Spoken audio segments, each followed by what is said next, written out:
idea was, Jaguri asked me earlier this year to curate an exhibition around the theme of women navigating the city.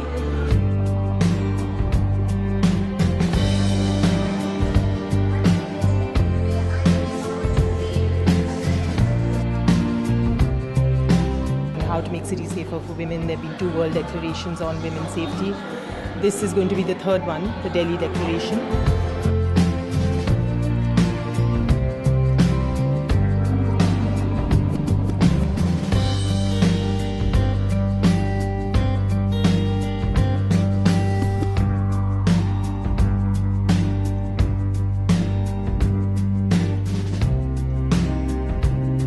Born and brought up in a city like Delhi, I really like the exhibition that has been put up here. We go through these kind of issues regularly in our daily lives, but being put up at this scale and everything that has been initiated, I really appreciate the work and I did like it personally.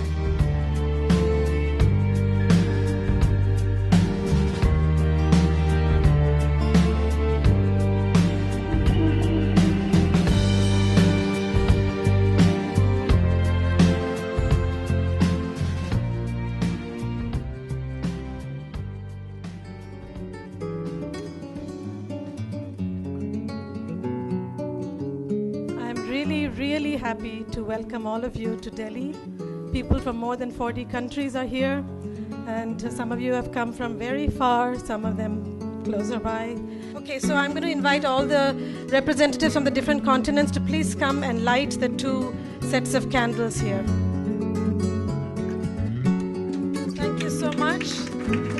The conference is now formally inaugurated. I hand over the mic to Kamala Vaseem. Thank you, Kalpana. Friends, there are some moments in life where we feel proud. Today is one such moment in the life of our organizations. There are many new promising practices for reducing and preventing violence against women. Jaguri, a women's resource center, was established in 1984, and it envisions a just society with feminist values. This is an outcome of a long process of partnership between the above-mentioned partners and organizations. Today is an exciting opportunity for Safe Cities partners at all levels and from cities around the world to engage, contribute, and learn from each other and the global expert on gender equality and women's safety in public spaces. It has always been important to us that the focus of the work of these networks and coalitions with whom we are partnering is not only on the issue of violence against women, but the important role that city government, infrastructure, and local government play in women's experience with safety in cities. And I wish you all best of luck. We have really proved at least our solidarity, our togetherness, and that is what has earned us so much. It will earn us much more. Thank you so much.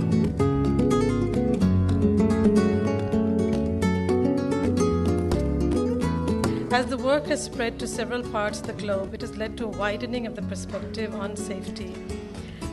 And it has sharpened our understanding of the linkages between different vulnerabilities and marginalizations.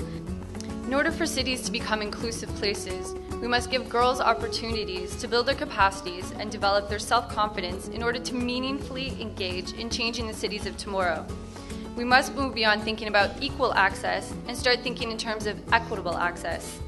If I tell a story, one story of the history of the movement, it is one story out of thousands of stories. And I'm going to be leaving people and ideas and organizations out. And it's not because I am silly or anything like that. It's because we are all writing the history of the movement every day. And we are all the heroines of our own stories.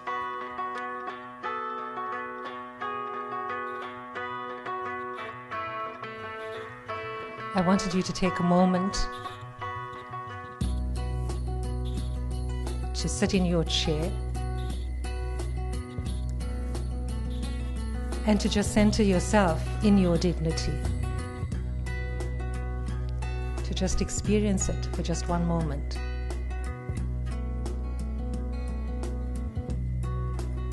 to know that dignity is not something you are given. It is your inherent right.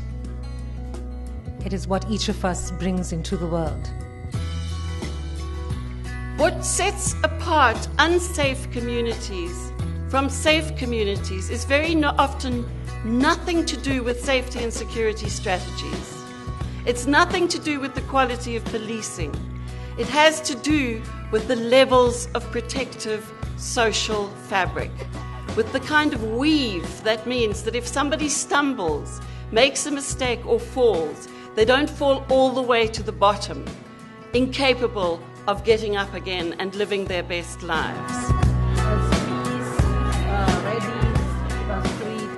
The tree is not, falling down. I've made a picture of a bus or a public transportation with a special compartment for a women. Urban design.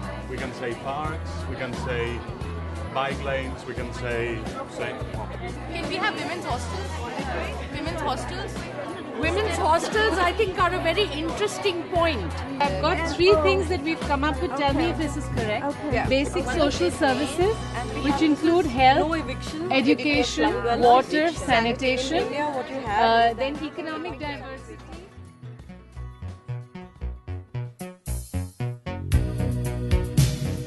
When people were relocated, the distances from the slum to these resettlements varied from about 15 to 35 kilometers. So that is the level of, how far they went from their earlier places to stay. And also, Bhalswa is located right next to the Delhi landfill. So the water which is there is absolutely not potable. So that's very, very significant here. There cannot really be a single solution for all kinds of situations and all kinds of governance models. Yet, we can come up with certain recommendations and policy prescriptions which can be then adapted, adopted, modified, and go from a forum like this one, especially in relation to the theme of the conference. We have 2 state-run and 52 licensed NGO-run homes for destitute orphan girls, providing safe shelter, school education, training in art and crafts in Delhi. We have also set up a mental health unit for all the residents of our 11 homes meant for girls and women in Delhi. This is run by an NGO and they provide group therapy, psychological counseling and vocational training. This has been a wonderful experiment. It's helping us, and we propose to set the mental health units in almost all our institutions in Delhi now. This is a very clear situation where the women and the community have worked together and started to make a difference. So when we look at safety of women, it's not only policing. We can see the broader perspective that the community can do, in even to change. At the end of the day, what can be sustained is the policy change if we are going to see the future prosperity and security of tenure for women. Harassment on the street and on public transportation is something that I've experienced quite a lot. And there are different websites that address this. Like in India, Blank Noise does a lot of work on this. In the US, it's Hollaback. And so I studied these for my master's thesis, and I continued to work on it and wrote a book.